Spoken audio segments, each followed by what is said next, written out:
আসসালামু আলাইকুম। ছোট বোন প্রশ্ন করলা যে এতদিন আমরা কি করছি। সরকারের পুলিশ বাহিনী টিয়ার শেল মারছে, আমরা বিএনপির নেতাকর্মীরা পালাই গেছি। আমরা কি শুধু পালাই গেছি? আমরা মারা যাই নাই, আমরা তো মারাও গেছি, গুমও হয়েছি।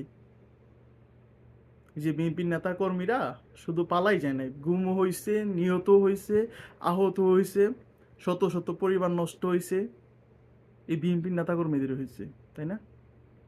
যখন 2018 সালের নির্বাচন হয়, আমার চোখের দেখা, আমি নিজেও বাসায় ঘুমাইতে পারি নাই যখন নির্বাচনের আগে বাড়িতে আসছিলাম। আরও যারা ওই নির্বাচনের, আমি যে একটা নির্বাচন হইলাম, আমরা বিএনপি অংশগ্রহণ করছিল ওই নির্বাচনের মধ্যে, বাড়ির পাশে যে সরিষা এত, ওইখানে ঘুমানো লাগছে, পাশের বাসার কারো বাসায় যায় ঘুমানো লাগছে, নিজের বাসায় পর্যন্ত ঘুমাইতে পারে না লোকগুলা। তো এই ধরনের সিনক্রিয়েটগুলো, এই ধরনের যে স্মৃতিগুলো কিন্তু বিএনপির নেতাকর্মীদের ক্ষেত্রেই আছে। অন্য যারা নেতাকর্মী জামাতে ইসলামের অনেকেই হয়তো ভুক্তভোগী, এবং ওনাদেরও সেমি করুণ অবস্থা, কিন্তু বিএনপি এত প্রতিকূল অবস্থার পরও মাঠে যেভাবে ছিল, তারা তাদের নেতাকর্মী এবং তারা তাদের মাঠ পর্যায়ে যেসব নেতাকর্মী আছে এবং স্থানীয় কেন্দ্রীয় পর্যায়ে যেসব নেতাকর্মী আছে, ওনাদের দিক নির্দেশনা অনুযায়ী বিএনপি যেভাবে তাদের নেতাকর্মীদের দিক নির্দেশনা দিয়ে আসছে, সেভাবে কিন্তু তারা মাঠে ছিল, অ্যাক্টিভ ছিল। আজকে যদি আমরা বলি যে বাংলাদেশ হচ্ছে একটি দেহ, আর বিএনপি ছিল সেই দেহের হার্ট, কথা বুঝতে পারছো?